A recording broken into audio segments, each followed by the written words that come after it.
Stories help us to understand the world around us. They allow us to laugh, they allow us to cry, they give us the ability to feel and provide us with an outlet to heal. Join me as I get to know some of the amazing people behind the stories that we read in order to truly discover the story that has been hidden within each of us. My name is Bree Smith, and this is the AuthorPush Talkshow.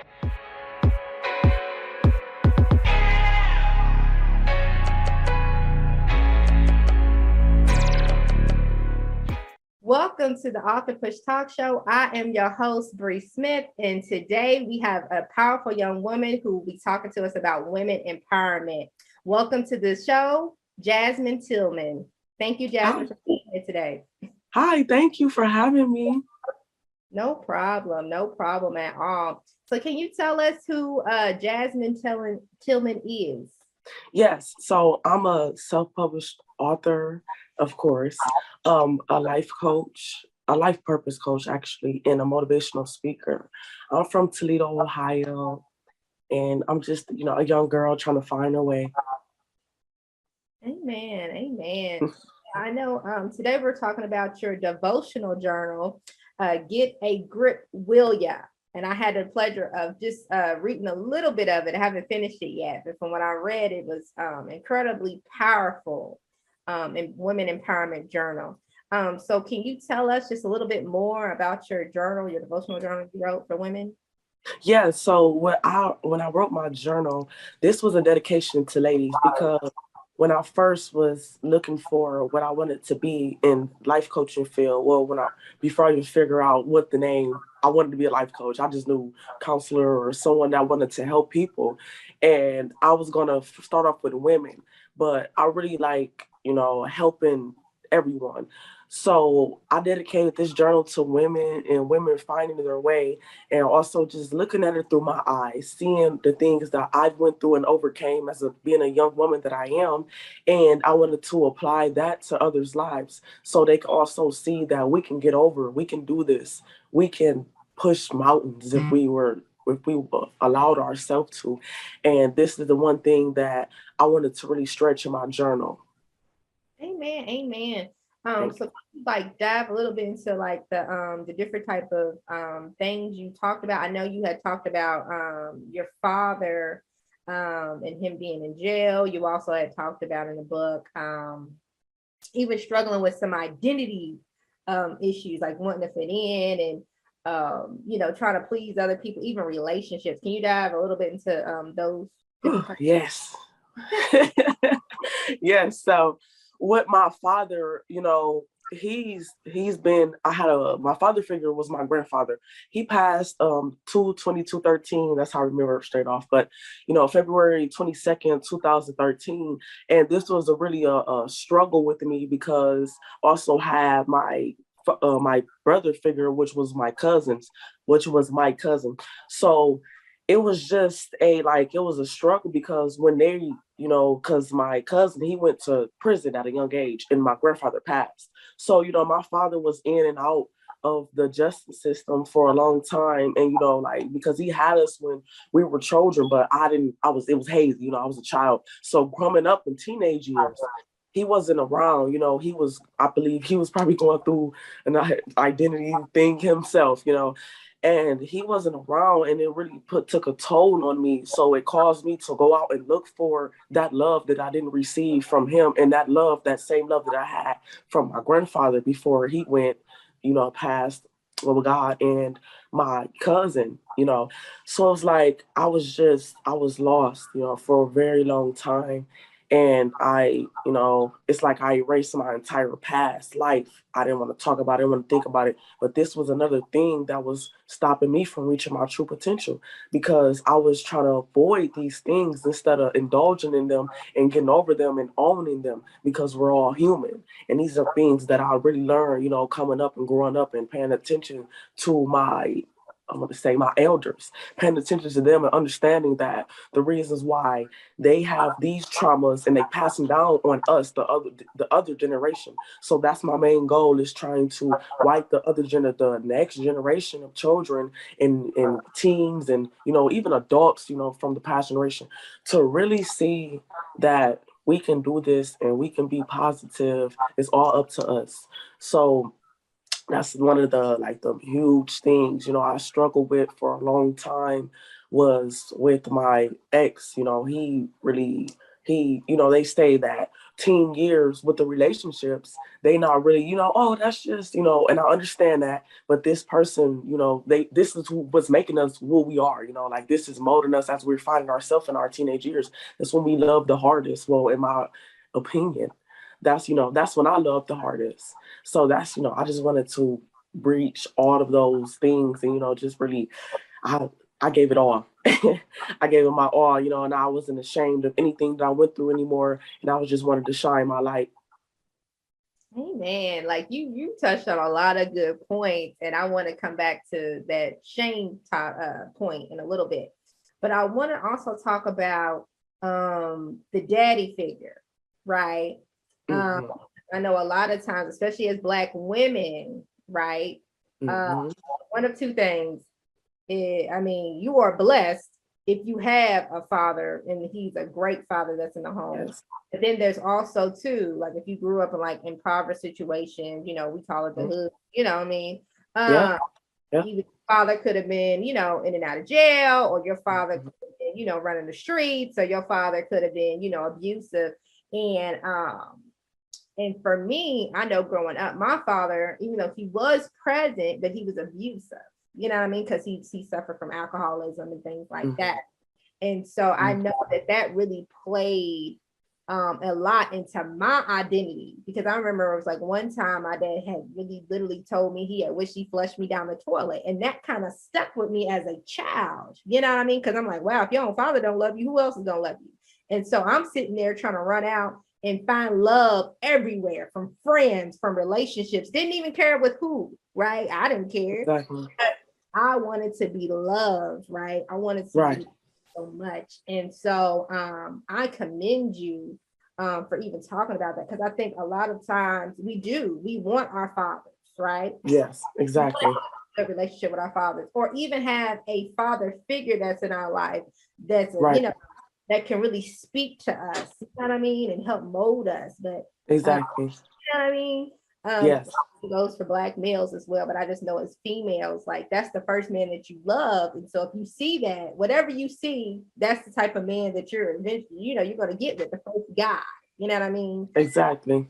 I've been in relationships with people and they were abusive. You know what I mean? But Mm-hmm. that's what I saw. You know what I mean? It doesn't necessarily mean that's what I needed. You know what Right. I mean? I wanted. Exactly. Just, you know what I mean? That's what you saw. So yeah, that was so powerful. But I also want to talk about the shame piece, because growing up, people do feel shame. You know what I mean? Especially growing up, you be like, man, because I'm not gonna lie, I was ashamed a lot of my past. You know what I mean? Mm-hmm. Yeah. It, but now I'm like, you know what? Like you said, I'm all about helping the next generation not to have to make those same mistakes. You know what I mean?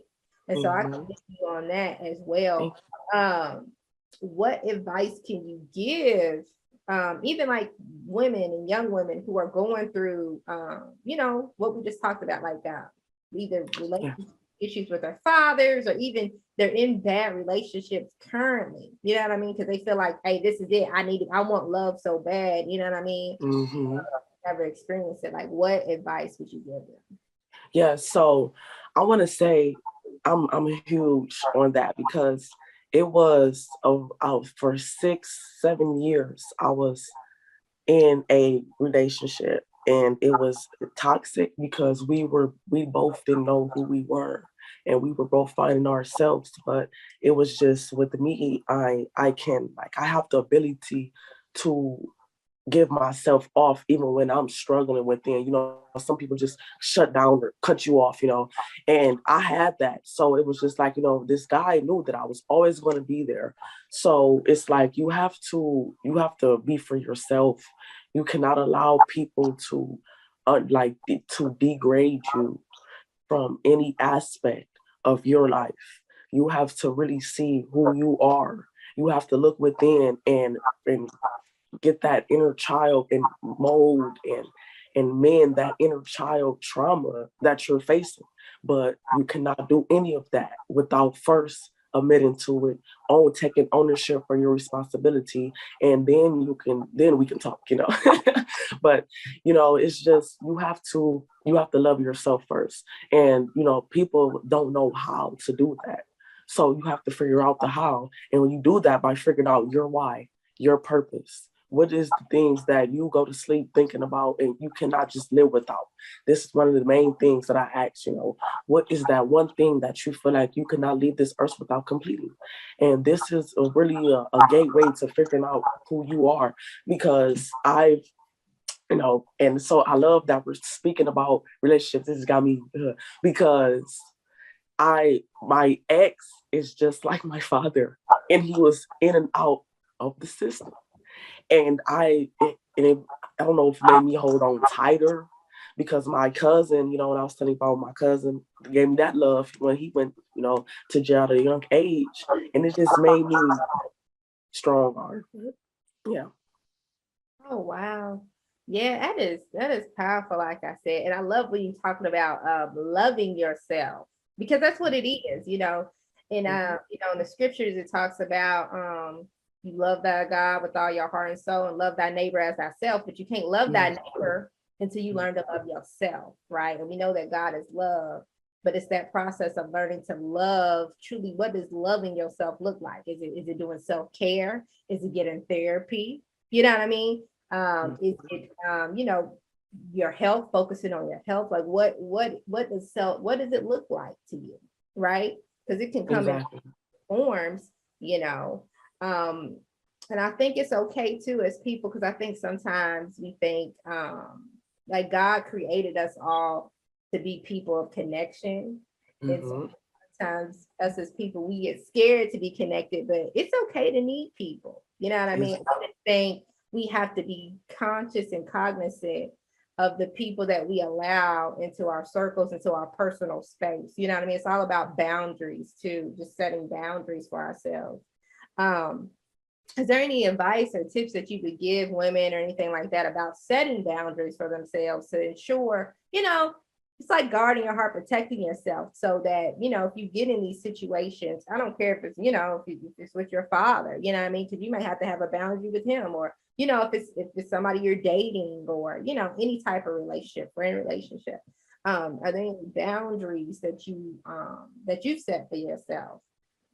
Absolutely. And this is huge because yesterday it was my cousin's birthday, and I went over, to the house. They haven't seen me in months because first things is first.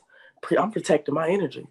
I was not the person that wanted to, kick it anymore, and, and, just get loose and things like that. I was ready, it was time to start getting on my business, and really, like I said, finding who I am, mending that inner child. So the thing that I did was I cut the people off that I found that didn't need to get any more of my energy. And people say, "Oh, you want to be all alone, you isolate yourself." No, right now I'm discovering myself and who I am, and who I want to be, who I need to be, and who I can help others continue to thrive in their true potential and succeed in their goals. And after that, once that I get in that room with surrounded by a bunch of like-minded individuals, I'm going to be holy. I'm not going to feel less confident in myself. And I want to know, what did you do to get here? How can I get this successful? And we could uplift each other. Yes, I love that. I love that. You just said a whole word. I love I love no, for real, because like I said, you can have boundaries, or like I said, you can cut people completely out of your life, and it is okay, right? Yes. I think a lot of times, sometimes we get scared because you're like, oh man, that's my homie. We've been down for since we was kids, or man, that's my family. You know what I mean? Like, how do you just cut off family? But if they're dragging you down, why have them in your life? You know what I mean? You don't want, like, God gave you one life. You can't redo it. You know what I mean? Mm-hmm. You got to protect yourself at all costs. You know what I mean? And so, yeah, I commend you for that. I truly do. I truly, truly do. Thank you. And then too, I love how you talked about being in new environments. You know what I mean? Because a lot of times too, that's our problem. I think we get so scared to take a risk. And life's about risk. Like you got to be willing to go out there and discover new things about yourself. You can't keep doing the same old, and thinking that you're gonna get a different result, because it's not gonna happen. You gotta constantly growing. You gotta constantly be evolving. And so I find that to be very powerful. So thank you for that. You're welcome. So how did you accept your father back into your life after you got used to your grandfather being there for you? Oh, yes. So it was like, it's like I'm just a, oh, come here, type of person. Like okay, you did this and you're human. We can get over that. So it was just like, but it was still things that I was dealing with that, because my other brothers, they weren't around. I have about 4 or 5 brothers. And, I let them know how I felt instead of me holding it in. I'm an introvert. So it's like, I'm just okay. Like, okay, you can, but I let them know, I let him know, them, like every man in my life, I let them know the things that, I was facing as a child, coming up and alone, and I, going through this toxic relationship for so long and putting up with it because I would crave that love so deeply and dearly. And, once we really got in tune with each other, and because he's always been I'm going to say listener. He's a great listener. My father is a great listener. He's always happy for me. If I get news right now, he's gonna be the first person I call and tell. So it's like, we just kind of I don't know if more Black families or do it, but we don't really talk about our problems. We just like, oh, hand me the remote or something, like after an argument or something, like and it's like, okay, I know she's not mad at me or she's talking to me. So yeah, it's kind of like that. Hey man, I love that. And that's and I love that because that's what I wish me and my father had. I mean, me and my father have a better relationship now. Of course, we're in place because we have to both protect ourselves. But I love that you're able to still be able to talk to him and converse even after all these years. You know what I mean? Like that's true forgiveness. You know what I mean?